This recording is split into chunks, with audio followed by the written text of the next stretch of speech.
The conference room was filled with a kind of electric tension that always accompanied a high-stakes business meeting.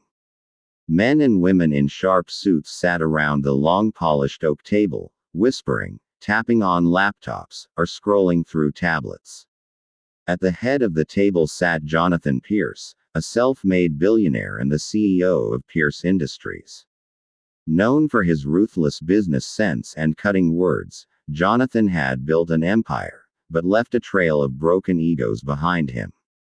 That morning, the company was hosting an important partnership discussion with international investors. Everything was supposed to be perfect. Every detail had been planned down to the last glass of sparkling water on the table. But as fate would have it, someone had forgotten to replace the CEO's coffee with the exact imported brand he preferred. When Jonathan took the first sip, his face twisted in disgust. He slammed the porcelain cup down so hard that some of the dark liquid splashed onto the table.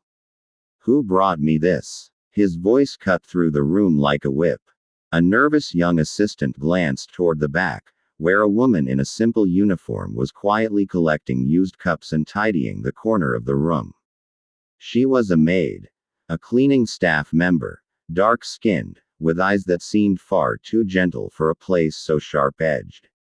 Jonathan's gaze snapped to her.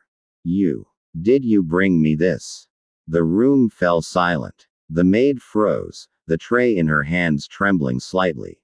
Her name was Angela. For 3 years, she had worked in the building, polishing floors, scrubbing offices, arranging chairs, always unnoticed, always in the background. Now, for the first time, all eyes were on her. "Yes, sir," Angela replied softly, her voice calm but steady. Jonathan smirked cruelly, leaning back in his chair. "And this is what you think I drink?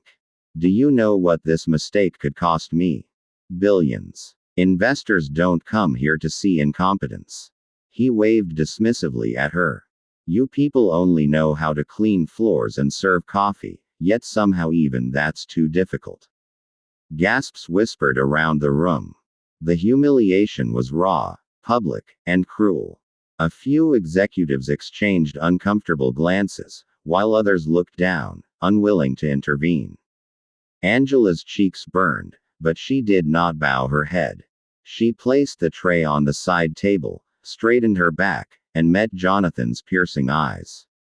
And then, in the kind of voice that was both respectful yet unyielding, she said one sentence that made the Angela's reply came like a blade wrapped in velvet.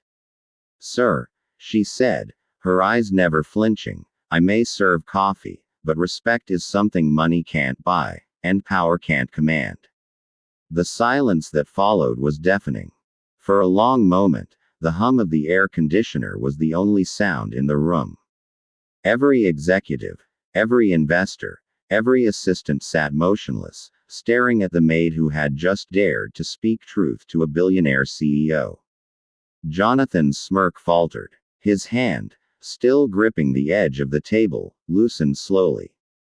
No one had ever spoken to him like that in a boardroom, let alone a maid. He opened his mouth to fire back, but the investors, wealthy men and women from overseas, suddenly broke into applause. One of them, an elderly gentleman with silver hair, leaned forward and said, "That was remarkable. Integrity, courage, and honesty. Qualities we rarely see in corporate leaders these days." He turned to Jonathan. "Mr. Pierce, if this is the kind of spirit your company cultivates, even among your staff, then we are in the right place."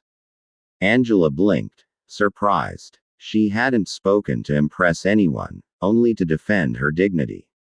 Yet now, her words had turned the room upside down. Jonathan cleared his throat, trying to regain control. "Well, of course, we value strong principles here," he muttered, though his arrogance had visibly cracked. For the first time, the mighty CEO seemed small, cornered not by power or wealth, but by truth. After the meeting ended, with investors smiling and shaking hands, Jonathan found Angela in the hallway. She was gathering her things, ready to disappear back into the quiet shadows of her work. He stopped in front of her.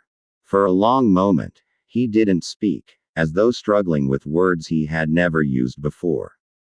Finally, in a voice lower and less commanding than usual, he said, "I was wrong. About you. About what I said." Angela looked at him, her calm eyes holding neither malice nor pride. "People aren't measured by the jobs they do, Mr. Pierce," she said gently. "They're measured by the respect they give others." Jonathan nodded slowly, humbled in a way no business deal had ever humbled him. That day, the billionaire learned that sometimes the most powerful lesson doesn't come from a boardroom, a contract, or a fortune, but from the quiet courage of someone the world overlooks.